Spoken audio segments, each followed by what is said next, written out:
Welcome to Coffee and YouTube Time with Madison Christine. Today is a fun topic. I'm in a spicy mood, and this is coffee and sex talk, not sex ed talk. Boring. And meanwhile, we've got Max in the back doing her thing. So, you guys, what does that mean to you? My famous question. I like to ask you what these things mean to you, and I'm just going to share what comes through. So, first of all, I did a little flirtation with myself with my name in my heart. I like to do those spicy things for myself because it just, the most empowered experience in my life is that sexuality and sensuality that's born within, that just exudes itself. And coming from a pure love space to me is the sexiest. Now, we all know, you guys, that the topic of sex has been so sideswept. I mean, you can get on anything on social media, watch shows. Most of it is carrying out the shadow side of that.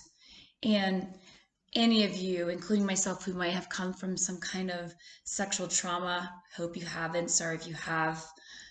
There's also a lot of fruit that can come from that, not to bypass it for 1 second. It doesn't be sexual trauma, it can be any kind of abandonments, or power abuse can really distort one's relationship to sex, sexuality, all of it, right? There's such a distortion that we grow up in as the guiding post, which is terrifying, right, of what all that is. And if you're born into a family system and ancestry where it's all been chopped up and distorted, most often there's a journey of unfolding, right, on the game playing, the shadow play. You can be attracted to the very thing that hurts you the most. These are our learnings. So I'm speaking about it, first of all, out of respect for the shadow that can really lead one, if one chooses, into a very deep, pure space, where you go out into nature and be like, damn, that wind is sexy, right? From a pure space, like, wow, vitality is so fucking sexy. Being alive, being in the moment, being in your dynamic self, right? Where it's not about anyone else. Think about that for a minute, that empowered experience of sexuality and sensuality.